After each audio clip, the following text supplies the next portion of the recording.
નમસ્કાર મિત્રો, પીએમ કિસાન official YouTube ચેનલની અંદર આપ સર્વ મિત્રોનું સ્વાગત છે। તો મિત્રો, આજના વિડીયોની અંદર આપણે વાત કરીશું ખેડૂતો માટે સૌથી મોટા લાભ પીએમ કિસાન યોજનાની અંદર જે નવું બજેટ જાહેર થશે એની અંદર મળશે ખેડૂતોને 6,000ની બદલે 12,000 રૂપિયાની સહાય, એટલે કે ડબલ સહાય આપવામાં આવશે।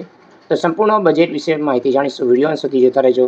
જો તમે અમારી ચેનલ પર નવા છો તો ચેનલને સબસ્ક્રાઈબ જરૂર કરજો। તો ચાલો મિત્રો, આજનો વિડીયો શરૂ કરીએ।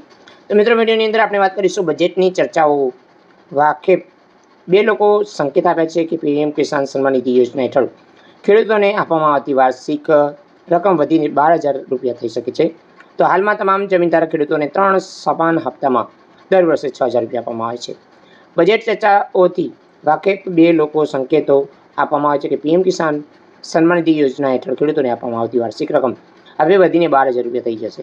તો હાલમાં તમામ જમીનદાર ખેડૂતોને 3 હપ્તામાં 6,000 રૂપિયા મળે છે, અંતર્ગત હવે 12,000 રૂપિયા મળશે।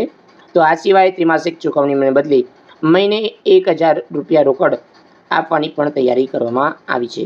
તો મિત્રો, વધુમાં જાણીશું કે ભાજપ સંપૂર્ણપણે બહુમતી વિના સત્તામાં આવી છે, તો મોદી 3.0 બદલાયેલા પૃષ્ઠભૂમિ સાથે તેમના પ્રથમ બજેટ રજૂ કરશે। ભાજપ સંપૂર્ણપણે બહુમતી વિના સત્તામાં આવી છે અને કર્ણાટક, ઉત્તર પ્રદેશ, રાજસ્થાન, મહારાષ્ટ્ર, હરિયાણા જેવા પરંપરાગત ગઢમાં પણ નોંધપાત્ર બેઠકો ગુમાવી છે। આ ઉપરાંત ભાજપે હવે થોડા મહિના પછી રાજ્ય વિધાનસભાની ચૂંટણી સામનો કરવો પડશે।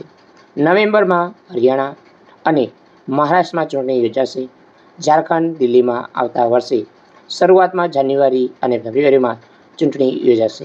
સરકાર આગામી વિધાનસભા ચૂંટણીને લઈને ચિંતિત છે કે સૂત્રો જણાવ્યા અનુસાર આગામી વિધાનસભા ચૂંટણીને લઈને ચિંતિત છે।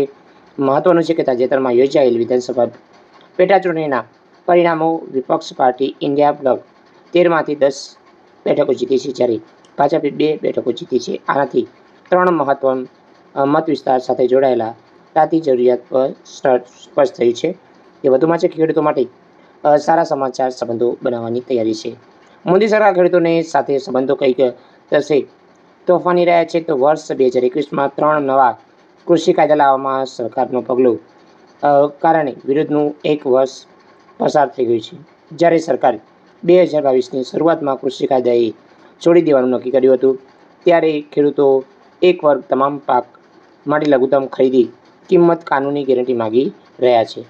ખાસ કરીને ઉત્તરના રાજ્યોમાં ખેડૂતોને આવક ઘટાડો થવાની ફરિયાદ પણ કરવામાં આવી છે। ભારત વસ્તીનો મોટો ભાગ લગભગ 55% ખેતી પર નિર્ભર છે। તો મોદી સરકાર પોતાના કાર્યકાળની શરૂઆતમાં જ ખેડૂતોની આવક બમણી કરવાનું વચન આપ્યું હતું। તો ખેડૂતો માટે પરિવર્તન અસર જોવા મળે એવું હોવાનું માનવામાં આવે છે। તો માનવ જે કૃષિ પ્રધાન તરીકે એવી અપેક્ષા રાખવામાં આવે છે કે પીએમ કિસાન સન્માન નિધિ યોજનાની અંદર હવે 6,000 રૂપિયાને બદલે સરકાર છે હવે 12,000 રૂપિયા કરવા જઈ રહી છે। આ હતી સંપૂર્ણ માહિતી। જય હિન્દ મિત્રો, જય માતરમ, જય ગરવી ગુજરાત।